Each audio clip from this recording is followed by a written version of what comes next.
Hace unas semanas atrás, Heriberto nos dijo de que domingo tras domingo quería que nosotros dijéramos quién es Jesús para nosotros, qué es Jesús para nosotros.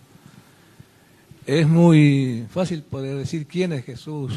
Esta noche se dijo muchas cosas, que es nuestro refugio, nuestro Señor y muchas cosas más, ¿no? Pero es más difícil poder decir qué es Jesús para nosotros. Y en esta noche básicamente yo voy a dar mi testimonio, voy a hablar mi experiencia con mi experiencia con el Señor. Y a la medida que pueda voy a tratar de decir qué es Jesús para mí. Y el hecho de que cuando Jesús caminaba por Cesarea de Filipo, Jesús le hizo una pregunta a los discípulos y le dijo: ¿quién dice la gente que soy yo? Le dijo, ¿no? Y los discípulos le contestaron: unos dicen que sos Elías, otros que sos Jeremías, otros que sos Juan el Bautista o algún profeta por ahí.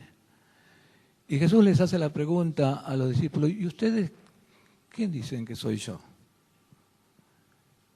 Y Pedro, que siempre estaba presto para todo, aun cuando metía la pata, Pedro le dice: tú eres el Hijo de Dios, el Hijo del Dios viviente. Y Jesús le dice: bienaventurado sos, Pedro, porque esto no te lo reveló ni sangre ni carne, te lo reveló Dios. Y evidentemente tenemos que tener una revelación para poder hablar de la persona de Jesús. No podemos hablar de alguien si no lo conocemos, no podemos hablar con fundamento, si no la conocemos a la persona, ¿no? Tenemos que conocerlo profundamente.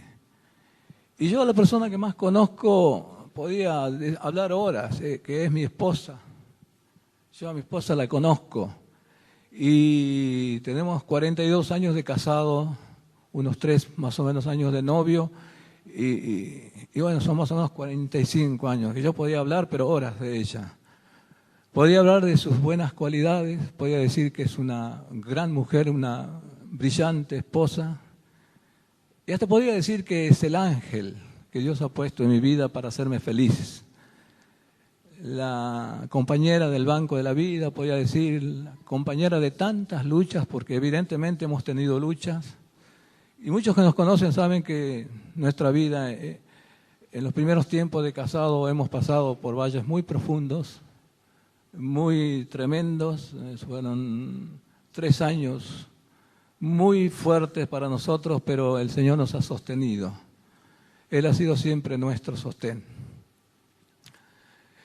Pero cuando tengo que hablar qué es Jesús, para mí me cuesta un poquito más. No es porque no le conozca, porque muchas veces aquellas cosas que son más conocidas para nosotros, que por ser tan grandes y tan profundas y tan insondables como es el Señor, se nos vuelve inescrutable para nosotros. Se nos vuelve difícil de poder descifrar con exactitud qué es el Señor para nosotros. Por ser tan grande y maravilloso, el amor de Dios es algo que a mí me cuesta explicar, del amor de Dios y de su misericordia. Él ha sido tan... No puedo entender por qué Dios me amó, por qué tuvo tanta misericordia de mí, por qué se propuso en su corazón amarme. Y yo puedo decir que siempre, desde antes que le conociera, desde mi niñez, desde que tengo uso de razón, he notado que Él siempre ha estado conmigo. Y el Salmo 139, a ver si... Los primeros versículos del Salmo 39 son congruentes con lo que yo voy a decir, con lo que ha sido el Señor conmigo. El Salmo 139 dice en los primeros versículos: oh Jehová, tú me has examinado y conocido. Tú has conocido mi sentarme y mi levantarme. Has entendido desde lejos mis pensamientos. Has escudriñado mi andar y mi reposo. Y todos mis caminos te son conocidos, pues aún no está la palabra en mi lengua. Y he aquí, Jehová, tú la sabes toda. Y acá viene, detrás y delante me rodeaste, y sobre mí pusiste tu mano. Yo creo que el Señor siempre ha sido escudo alrededor de mí. Él ha tenido un cuidado muy especial conmigo. Y aún más, siendo tan grande, en el versículo 16 dice, mire qué grande que es el Señor. Mi embrión vieron tus ojos, y en tu libro estaba escrito todas aquellas cosas. Aun cuando yo no era nada, ustedes deben saber más o menos lo que es un embrión, ¿no? Es una cosa insignificante, una cosa muy pequeña donde comienza la vida. Y ahí estaba Dios conmigo. Y yo le podía contar desde que tengo uso de razón, antes de conocerle al Señor, en cosas puntuales como yo recuerdo que el Señor ha tenido un cuidado muy especial conmigo. Hasta el día, cuando llegué a los 17 años y tuve el primer encuentro con el Señor. Empecé a relacionarme con el Señor. Y todos sabemos de ese maravilloso día que cuando tenemos ese encuentro con el Señor, cómo nos emocionamos y qué lindo que fue. Pero el punto de inflexión, yo diría en mi vida, comenzó cuando, yo creo que algunos de los que estamos acá, por ejemplo José, puedo decir, recuerda los tiempos del avivamiento de los años 68, 69, por ahí, había un mover de Dios. Íbamos al templo con un deseo, se notaba la unción cuando entrábamos en el templo, era algo glorioso, como podría decir Moisés, que la nube de gloria estaba ahí, ¿no? La presencia de Dios estaba ahí. Y había un deseo en mí ese día, yo tenía más o menos 23 años, estaba de novio con mi señora, había un deseo de recibir ese llenamiento que se hablaba ahí, algo muy hermoso que yo veía que la gente disfrutaba. Y yo recuerdo que esa noche le acompañé rápido a mi señora, la hice tomar el colectivo y volví porque tenía ese deseo de recibir, y esa noche después de la reunión iban a orar por cada uno de nosotros. En esa noche estaba Daniel, estaba Darly, te debes acordar, creo que estaba Benson, sí puede ser, ¿no? Bueno, hasta que en esa noche volví y oraron por mí. Y en esa noche recibí el llenamiento del Espíritu Santo. Por eso le digo que ahí es un punto, ¿no?, donde mi vida cambió totalmente. Recibí el llenamiento con lenguas y bueno, fue algo maravilloso. Lo importante de esto, que ese día entendí muchas cosas que antes no había entendido. Entendí cuál era la naturaleza del reino de Dios. Porque ustedes saben que hubo dos reinos bien marcados, ¿no? Está el reino del Antiguo Testamento que comenzó con Abraham, donde Dios levantó a Abraham, hizo pacto con Abraham bajo la promesa que le iba a dar una tierra, un lugar físico. Básicamente aquel reino era de promesas terrenales, de promesas para acá, para esta vida. Pero el reino de Dios, el reino de la gracia en Jesucristo, Jesús dijo, el reino de Dios no es comida ni bebida, sino gozo en el Espíritu Santo. Porque el reino de Dios es justicia, gozo y paz. Y yo empecé a entender esto, porque muchos predican que la bendición de Dios está en las cosas materiales, en aquellas cosas que se ven. Y Jesús te dice, no es así. El reino de Dios es justicia. Y cuando nosotros entendemos esto, no sentimos más injusticia. Algunos dicen, ¿cómo me pasa esto? Justo a mí, esto a mí. Y yo llegué a entender, porque a mí me han pasado cosas tremendas, a nosotros con mi esposa. Después nos sirvió porque después nos pasaron, ustedes saben, bueno, yo les voy a decir, a nosotros los primeros años perdimos 2 chicos, 2 varones. ¿No? Y después tuvimos, el siguiente hijo que nos vino, que es la mayor, también luchamos mucho porque tuvo algunos problemas de asma. Y bueno, fueron 3 o 4 años terribles para nosotros. Entonces yo entendí, yo pude mantenerme parado, o con mi esposa nos pudimos mantener parados porque entendimos que nada de lo que nos estaba pasando era injusto, que todo estaba controlado bajo la mano de Dios. Porque el reino de Dios es justicia, no es injusticia. Y cuando lo entendemos de esa parte, que Dios estaba ayudando para bien en cada una de esas cosas, yo no lo entendí y no creo que poderlo entender, pero sí pude entender que el reino de Dios consiste en esto. Y cuando nosotros sentimos que lo que nos pasa a nosotros no es injusto, sino es justo porque estamos bajo el paraguas del reino, sentimos gozo, vivimos con gozo. Y el gozo nos trae paz. Y estamos dentro del reino de Dios. Y podía decir más, ¿qué podía decir más para decir qué es Jesús para mí? Yo diría que Jesús es la vid, es la vida, donde yo estoy apegado a Él. Él es mi aliento, Él es mi sustento. Y me llama la atención cuando Jesús dice, ustedes son la vid, yo soy la vid verdadera. Y yo un día me puse a pensar, ¿y por qué Jesús dice, yo soy la vid verdadera? ¿Acaso hay otra vid? Y sí, y buscando yo en la palabra de Dios encontré que en Deuteronomio 32 nos habla de la vid de Sodoma.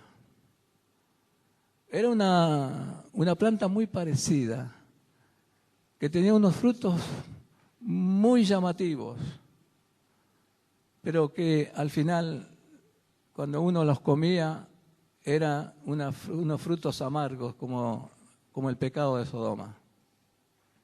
Eran frutos que no eran verdaderos. Y Jesús dice, yo soy la vid verdadera. Así que yo estoy apegado a la verdad, que es Jesús. Además de ser Él mi sustento, además de ser mi aliento, Él es mi verdad. Yo vivo en la verdad por Él. Y para finalizar podría decir también de que Jesús, como dice en Isaías, es mi juez, mi legislador y mi rey. Yo lo voy a invertir. Jesús es mi rey, porque yo habito bajo el paraguas del reino de Dios. Jesús es mi gobierno, porque yo vivo bajo el gobierno de Cristo. Él es mi legislador, porque yo vivo por los estatutos de Dios y con las pautas que se debe vivir en el reino de Dios. Vivir constantemente en un estilo de vida como son las pautas de Dios. Y Él es mi juez también porque a mí poco me interesa de lo que piensen los demás, aunque me gusta dar buen testimonio, porque sé que Él es mi juez, que Él conoce todo de mí, lo profundo de mi corazón. No me gusta salir en defensa de nada cuando algo se dice de mí, o bueno o malo, porque sé que Él lo sabe todo. Él es mi juez y que un día Él me va a juzgar. Así que eso es para mí Jesús. Él es mi rey, mi juez, mi legislador y mi juez. Y además es la vida que me sustenta Yo estoy apegado a Él y sé que sin Él nada puedo hacer. ¿Está bien? Cortito.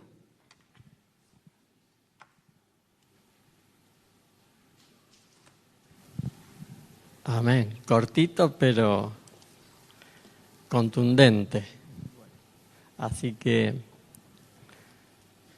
nos hace bien la experiencia y la vivencia de uno y otro hermano. Y me acordaba de dos cosas. Yo les conté que abrieron una congregación que viene de otro lado y son muy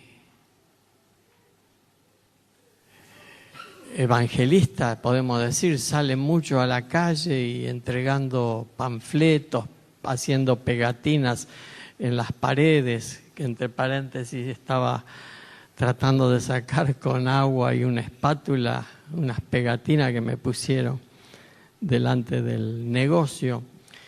Y me escandalizó la propuesta. Nunca la había visto tan así, tan escandalosa, porque hacía la invitación a esa congregación diciendo: arreglamos parejas separadas. Yo por eso la arrugué todo y la tiré, pero todo dentro de ese tenor. Oramos por los separados para arreglar cuestiones, al estilo curandero, al estilo videntes, y atrae mucha gente. Les conté también de que tienen colectivos así, esos escolares pintados, donde van a buscar a la gente. Qué lejos de la realidad de Dios. Y los testimonios que oímos de la semana pasada y los que nos acaba de transmitir Raúl, es que la vida cristiana no es fácil. Y entre paréntesis, Marta nos contaba esta mañana de que casi se le muere el marido anoche, pero aquí está. Se ahogó y estaba poniéndose morado y no sabía qué hacer y clamó a Dios y con unos golpes allí en la espalda, etcétera. Parece que lo hizo reaccionar, se golpeó la frente en la mesada, pero está acá. No perdió la fe, no se desalentó por las adversidades que sobrevienen al creyente. Entonces, meditando en esto, dije, la vida cristiana no es fácil. Y hay un hecho allí en Lucas 22, 24, digamos que como para llegar al punto, les quiero ampliar lo que pasaba allí. Jesús estaba con sus discípulos y les enseñaba acerca de la grandeza en el servicio, porque había oído del altercado que había entre los discípulos sobre quién sería el más importante, lo que es la naturaleza humana. Allí en el versículo 28 dice: ustedes son los que han estado siempre a mi lado en mis pruebas. ¡Qué reconocimiento! A pesar de las imperfecciones de los discípulos, les reconoce algo. Ustedes siempre han estado a mi lado. Pase lo que pase, nosotros discípulos, y que Él pueda decir de nosotros, ustedes siempre han estado a mi lado. En ese reconocimiento de Jesús, de la fidelidad de ellos, les sigue diciendo, por eso yo mismo les concedo un reino, así como mi Padre me lo ha concedido a mí. ¿Cómo retribuye el Señor? Ustedes estuvieron conmigo siempre, aún en medio de mis pruebas. Jesús mismo tuvo pruebas, pasó por pruebas. Y así como mi Padre dice, me ha concedido un reino, yo también les voy a conceder a ustedes un reino, para que coman y beban a mi mesa en mi reino. Qué hermoso. Luego se dirige a Simón y le dice, Simón, Simón, mira que Satanás ha pedido zarandearlos a ustedes como si fueran trigo. Alguno anduvo en las rutas en la época de el trigo, cómo crece su vástago y los vientos los zarandean. Dice, así ha pedido Satanás zarandearlos a ustedes, a los discípulos. ¿Qué nos indica? Hay pruebas, no es fácil. Somos zarandeados. Para mí hay ciertas no tener respuestas. ¿Y por qué tenemos que ser zarandeados? Satanás pide que sus discípulos sean zarandeados y lo somos. Pero no estamos solos, porque continúa diciendo, pero yo he rogado por ti, que tu fe no falte. Y tú, le sigue diciendo Jesús a Pedro o a Simón Pedro, una vez vuelto, confirma a tus hermanos. Fortalece a tus hermanos. Seremos zarandeados, pero no están solos. Jesús ora por sus discípulos. Y de entre esos discípulos les dice, bueno, yo estoy orando por vos para que no te falte la fe, pero vos con tu fe animá a los otros hermanos, fortaleceles, confirmales en el Señor. Esa es nuestra tarea, ese es el camino. Gracias a Dios.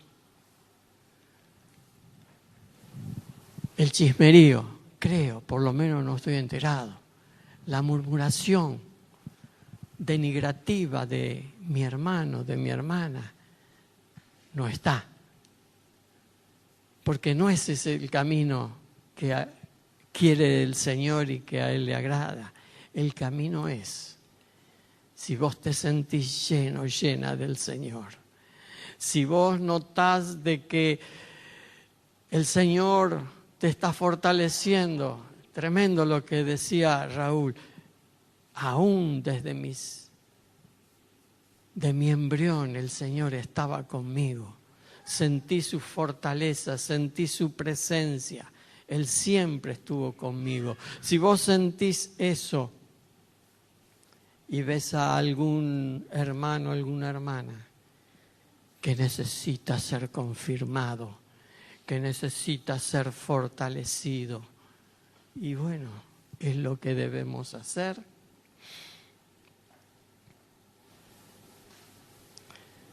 Pedro, al recibir esta palabra, dice: sí, Señor, estoy dispuesto a ir contigo.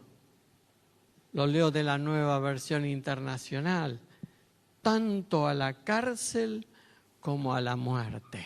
Estoy dispuesto a entregar mi vida por vos. Así que, ¿cómo no voy a fortalecer a mis hermanos, animar a mis hermanos? Voy a hacer mucho más que eso. Aún voy a dar mi vida por vos. Parece que no era ese el camino que el Señor quería para él ni para sus discípulos.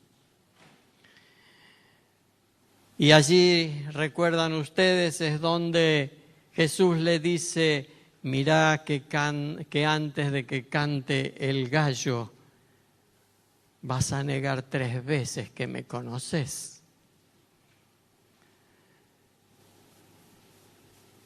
La enseñanza es que no es por nuestra decisión, por nuestra convicción, por nuestra determinación solamente que seguimos a Jesús. Él tenía toda la buena intención, él confiaba en sí mismo de que estaba decidido y convencido que le iba a ser fiel a él y aún hasta la muerte.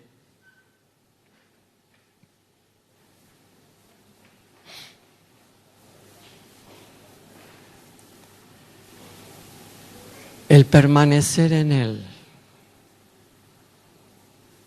es en base a que yo he orado por ustedes para que no les falte la fe. Por ese motivo le pedimos a Dios, como lo hicieron sus discípulos: Señor, acrecentame la fe, porque quiero permanecer fiel a vos, quiero servirte, quiero ser un verdadero discípulo tuyo y no quedarme en el camino. Y recibir de parte de Él: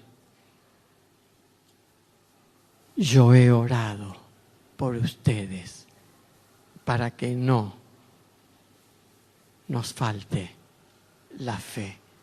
No sigo al Señor por mi propia convicción. Sigo al Señor porque le estoy pidiendo, estoy rogando: Señor, que no me falte la fe. Si no es así, el que zarandea nuestras vidas hará que nuestra fe nos falte. Tengamos en cuenta entonces de que como discípulos del Señor, Satanás nos ha pedido para zarandearnos como si fuésemos trigo. Y lo hemos visto, oído en los testimonios. Y lo sabemos cada uno de nosotros y lo vemos en otros. ¿Qué será ese zarandeamiento? Sino las pruebas, las dificultades, las adversidades, las presiones tan grandes que a veces uno dice: no puedo soportarlo más. Pero el Señor parece que nos vuelve a dar un hilito más de fuerza, de ánimo, hasta el punto que nos libera de tal o cual situación.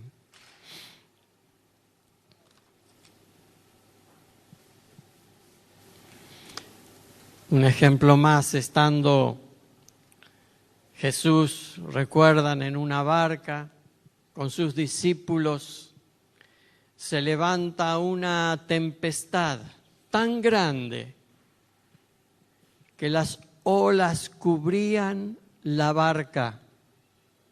Pero él dormía, estaba tranquilo.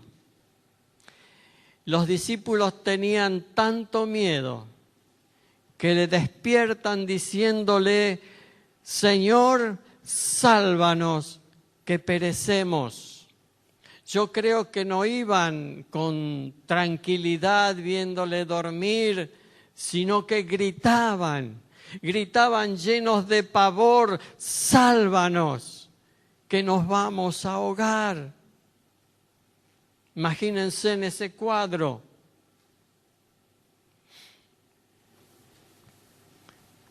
Ya despierto Jesús ante ese griterío, viendo la situación, les dice: ¿por qué teméis, hombres de poca fe?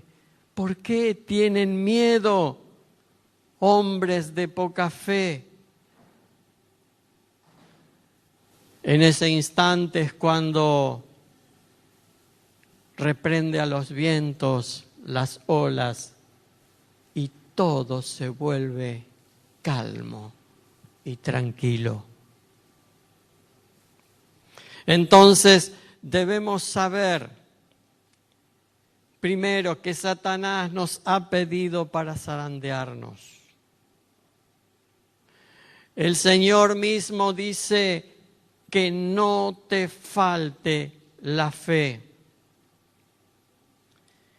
que Él ruega para que a sus discípulos no nos falte la fe.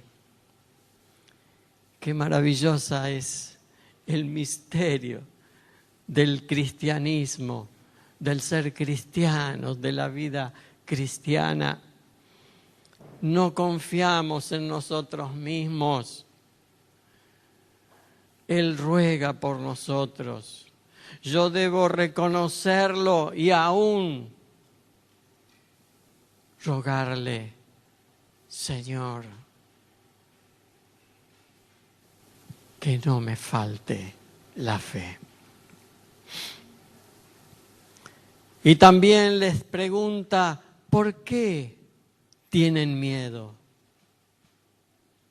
No hay motivo para tener miedo. Yo ruego por ustedes.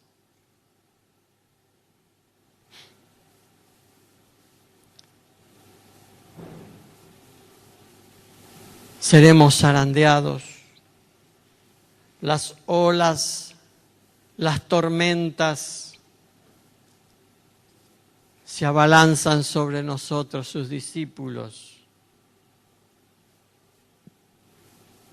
Y nosotros, estando en esa situación y así como los discípulos en la barca donde las olas, la tormenta se abalanzaba sobre ellos, gritaron. Y gritemos: Señor, que perecemos. Eso es clamor, es oración, es ruego. Gritemos, clamemos, oremos. Entonces la tormenta cesa, las olas se calman, viene la quietud y la paz. Gracias, Señor, por estar orando por nosotros. Gracias porque siendo tus discípulos, cuidas de nosotros. Gracias porque aún cuando el enemigo viene a zarandearnos como el trigo, vos no nos dejás, vos no nos desamparás. Esa es nuestra alegría, es nuestra paz, es nuestra convicción. Tan distinto a los otros evangelios extraños.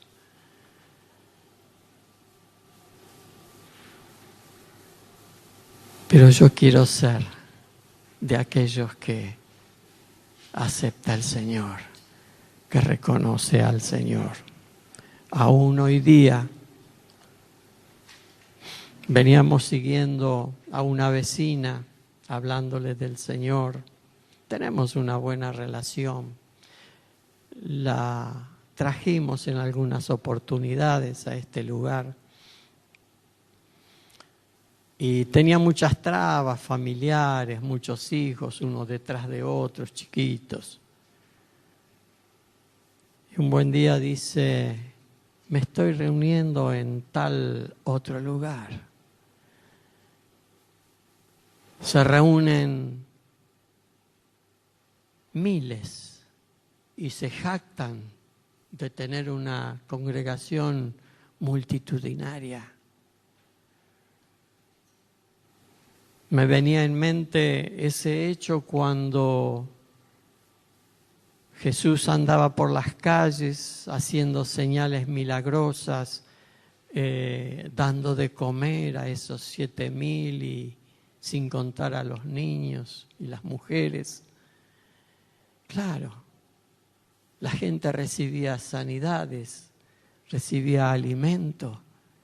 Pero viendo eso Jesús se cansó, evidentemente, y se da vuelta y les dice, claro, ustedes vienen por los panes y los peces, pero el reino de Dios no es eso, es renunciamiento.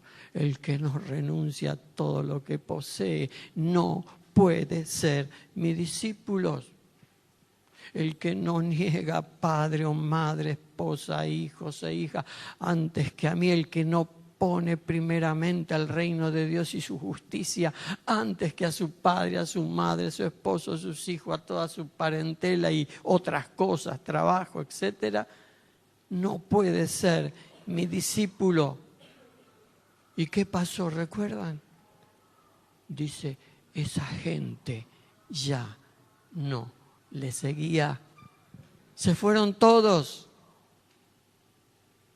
Seguían a Jesús porque Él daba. Y la gente lo único que le interesaba era recibir. Miren hasta qué punto de que quedaban nada más que sus 12 discípulos escogidos. Y les dice, quieren irse también ustedes. Y el vocero de ese grupo, Pedro, le dice, no, Señor, ¿a quién vamos a ir si solo vos tenés palabra de vida? Qué enseñanza, qué comprensión, ese es el camino. Y estas grandes congregaciones con multitudes, yo no los juzgo, Dios es el juez. Pero cuando ofrecen a la gente sanidad, liberación, arreglo de parejas, etcétera, etcétera, etcétera. Ayer me decía uno también que iba de congregación a congregación y dice, fui allá y son muy permisivos, como diciendo, entran todos, dejan que cada uno haga lo que se le dé la gana, viva su vida como la vida, como quiere.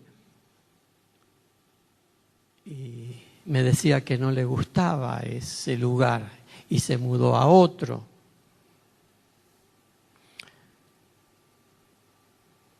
No les estará diciendo a esa gente, ustedes vienen por los panes, por los peces, por lo que se les da, por lo que se les brinda, pero que a la vez es un engaño, porque cuando fue a esa congregación antes de preguntarle de dónde sos y de dónde venís, ya le daban el sobre para los diezmos y las ofrendas. Tremendo. Así me decía anoche este muchacho. Pero el Señor te dice a vos y me dice a mí: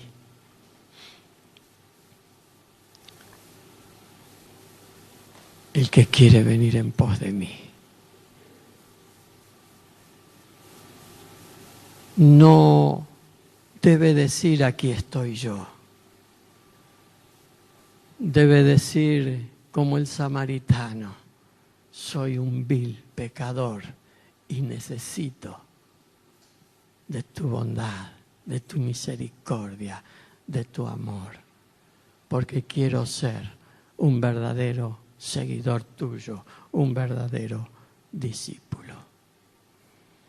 Y yo con toda convicción les digo: Señor, no hay otro a quien ir. Sos el único que tenés palabra de vida eterna. Lo que Él dice es, y es el único que puede dar vida abundante y vida eterna.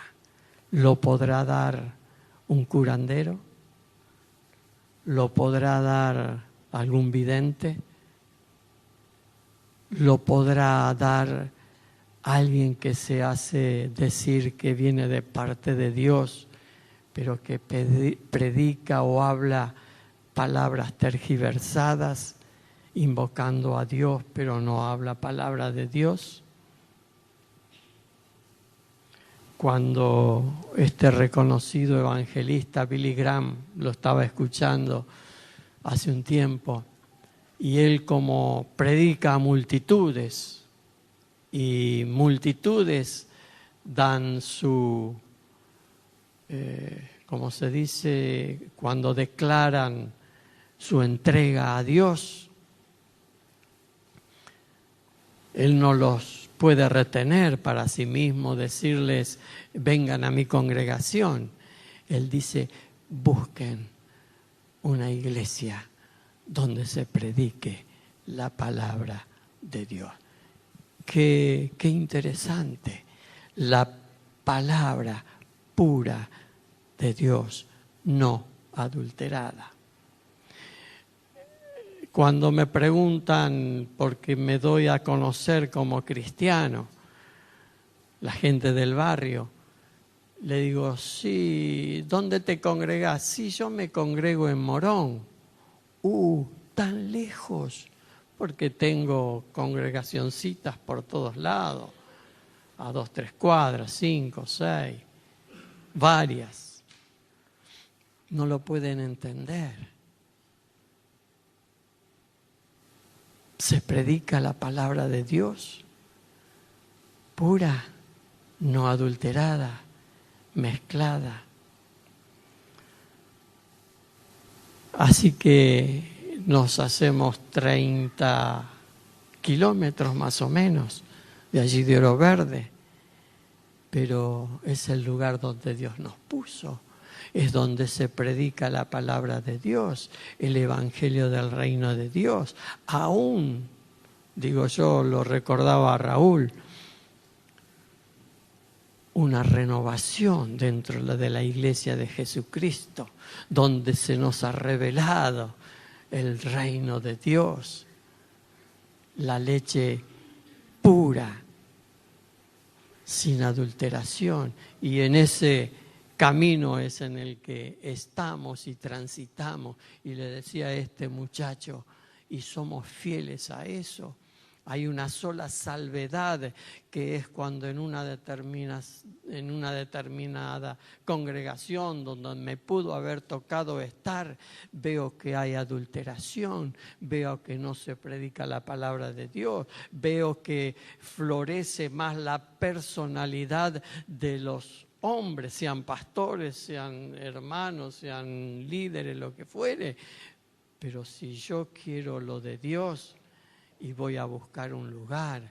Y allí en ese lugar, cuando descubrí que es lo de Dios y le pedí a Dios, Señor, ¿cuál es mi lugar? Y me confirma, es este. Le digo, nosotros perseveramos hace ya 40 y pico de años, ¿no, Raúl? Más o menos por allí, de esa época que vos nos hablaste, de los 67. Yo entré en el Señor en ese movimiento. Puse una fecha porque estaba tan enamorado del Señor y gozaba y disfrutaba de todo eso. Y dije, ¿y cuándo fue que yo me convertí al Señor? Entonces estábamos en los años 70 y puse como una referencia los años 70. Aunque debe haber sido un poco antes, pero yo así volaba, no ponía fecha. Y así que de los 70 a esta época, ¿cuánto tenemos? 70, 42 años que estamos firmes, fieles al Señor y cada día comprendiendo más que necesitamos de su gracia, de su guía, de saber de que el Señor está intercediendo por nosotros para que no nos falte la fe. Porque digo siempre, el príncipe de este mundo es más poderoso que yo. Me vence, me zarandea hasta el punto de que busca matar, robar, destruir. Y eso es en cada uno de nosotros. Entonces, Señor, con temor y temblor ruego, ora por mí. Señor, necesito de vos, de tu protección, de tu fuerza.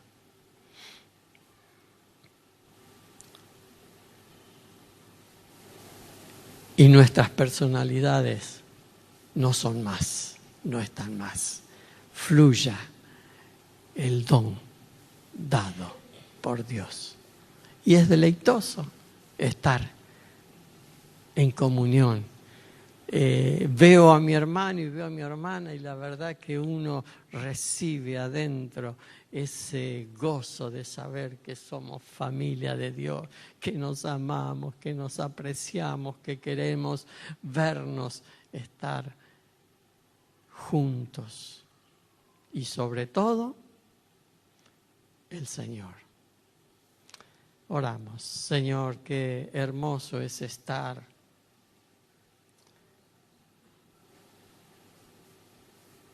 juntos como familia. El saber y la tranquilidad que nos da de que vos intercedes delante del Padre por cada uno de nosotros, tus discípulos, tus seguidores, para que no nos falte la fe.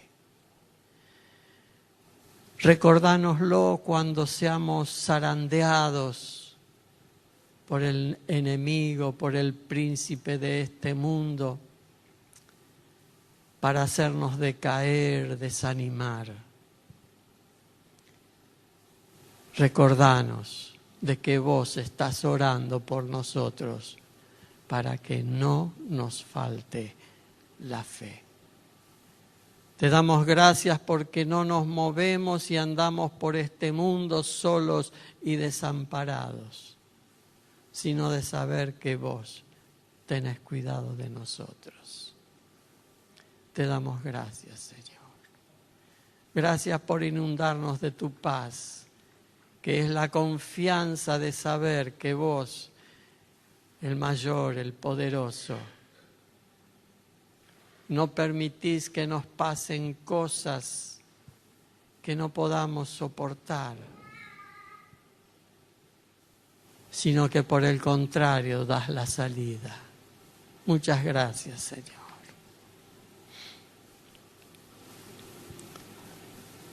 Nuestras vidas están escondidas en vos. Gracias.